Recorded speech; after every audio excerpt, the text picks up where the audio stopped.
Bob, I guess the first and obvious question, first half to second half, differences, especially offensively for you guys?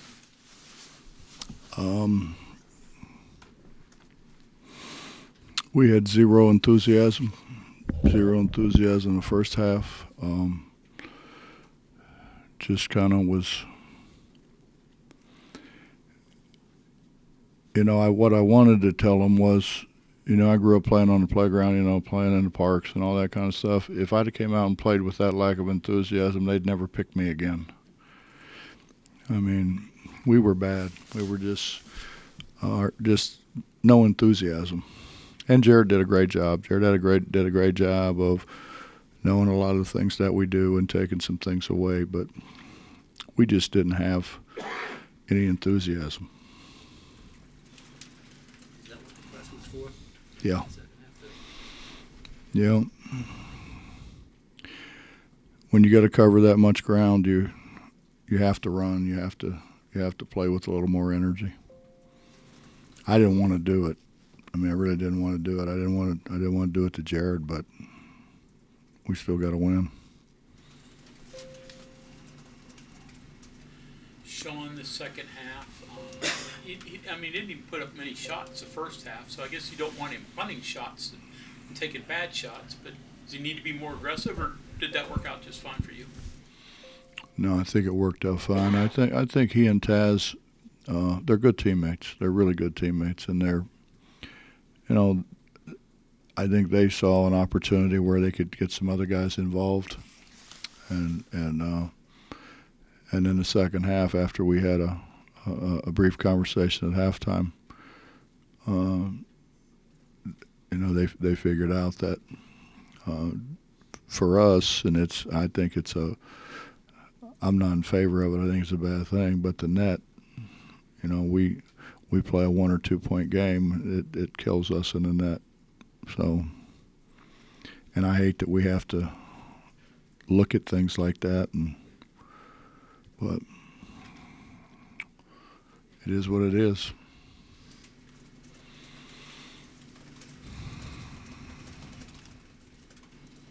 Coach Calhoun was talking about with the non-conference schedule you played a variety of teams that do different things defensively, and how that would sort of help you get prepared for the Big 12 season.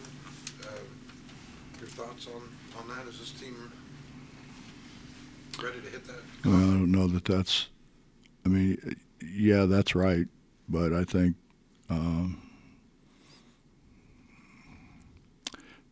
to be totally honest, Darius wanted to play. If Darius wants to play, we ought to play Darius. AK wanted to play, and I think that's kind of my obligation to try to help those guys if they think it helps them. And Jared wanted to play, so those are three guys that I've got the utmost respect for, and three guys that are very close to me. And I think in Jared's case, it's very close to this program and what he's done, and not just here but in Fairmont and in this state. So we ought to bring those guys back. But that was more what it was than anything else.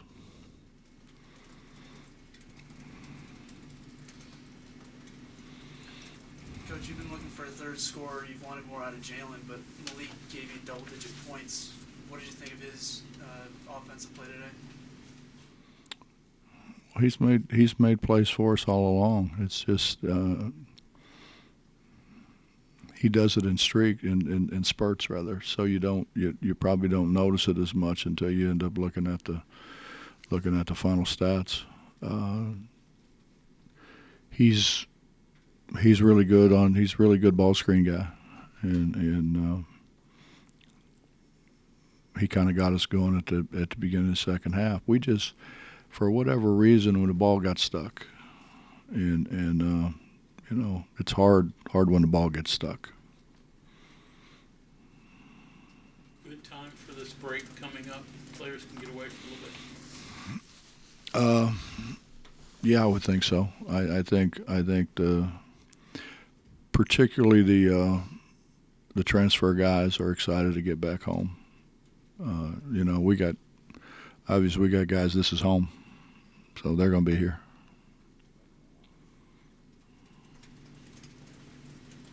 You've mentioned your thoughts about the Hall of Fame and all that. Jerry brought it up tonight that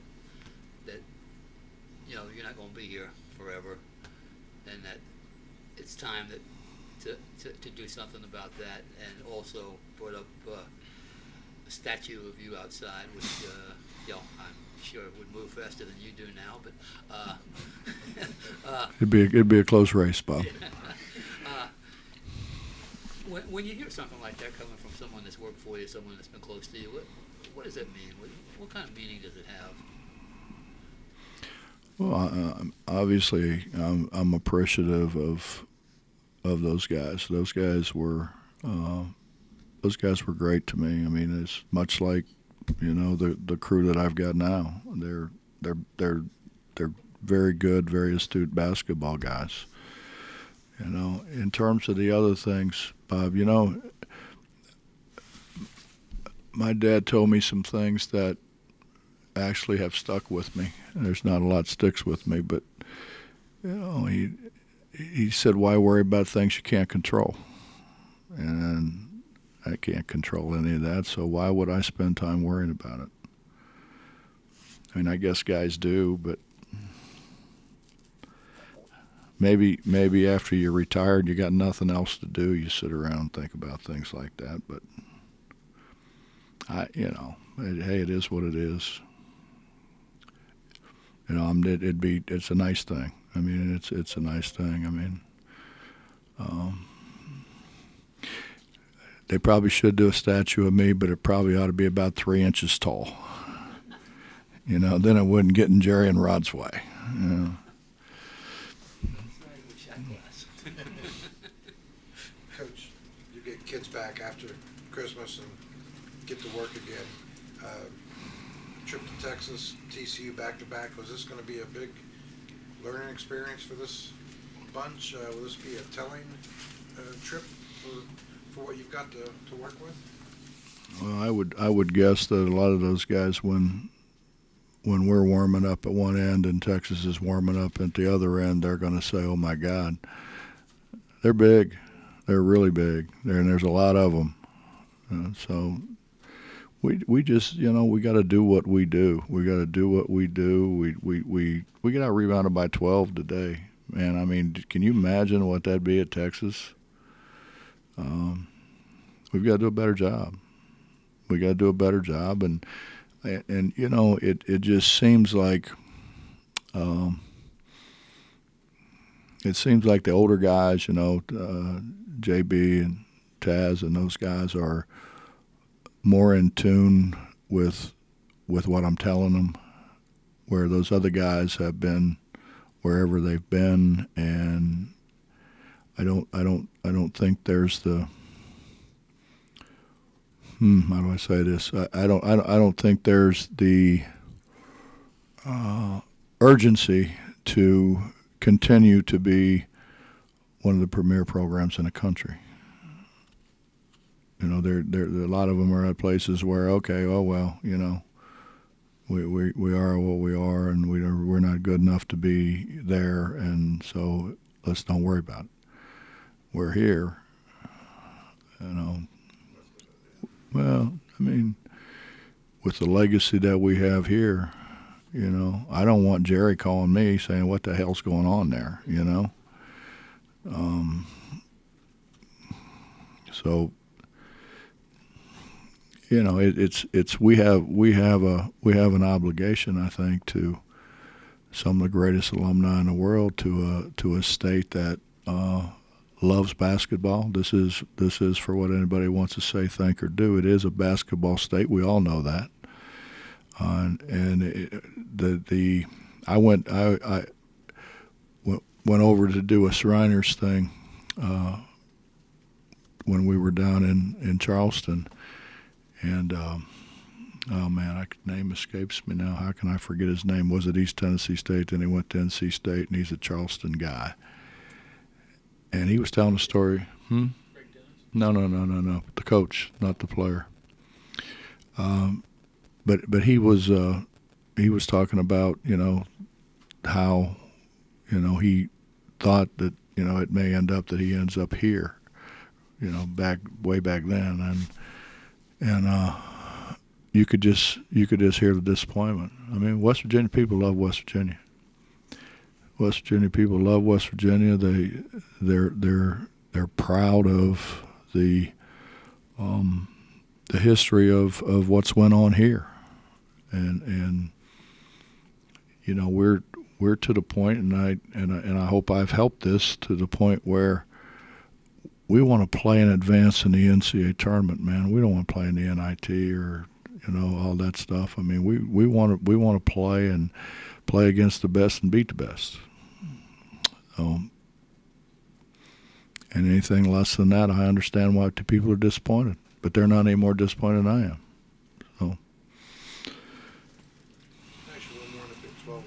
When did the league become so defensive? I mean, I don't think it's exactly like the old Big East days, but statistically, this is a good defensive league, not just one or two teams, but 1 through 10. Well, probably when there were coaching changes. Chris is a defensive guy. When Bruce went to Kansas State, Bruce is a really good defensive guy. I think if you look at the changes in the leagues over the years, it brought in some really good defensive minds. And you know what, Justin? Let's face it, we're all in places where we're not going to get the 1 through 25 very often. So you've got to figure it out. So it's a much different league now than when you first got in, right? Style-wise. When I first got in it, I'm sitting there, and I've said this 100 times, but it's true. I'm sitting there, and I'm looking around the table, and 60% of the guys had coached in the Final Four.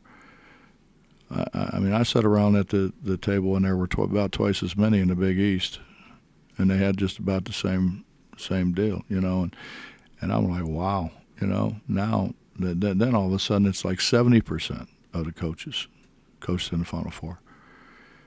And many of multiple Final Fours. That means guys are coaching. They're coaching. They're recruiting. They've got a heck of a program. They've got a nationally elite program. So that's what makes it hard. It's not just really good players. And I've said this. I mean, we've had more number 1 picks, first pick in the draft, than any other league. And everybody would think, oh, no, that's not right. It's the ACC or it's the – no. It's the Big 12. And first-round picks and total draft picks for a league that's half the size of those other leagues.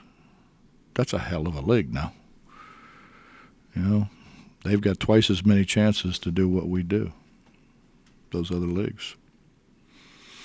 And I didn't know that. I didn't know that any more than you guys knew that. You didn't know. Nobody ever. I mean, you're here in Morgantown. You're not thinking about the Big 12 at that time. Think about the Big East. So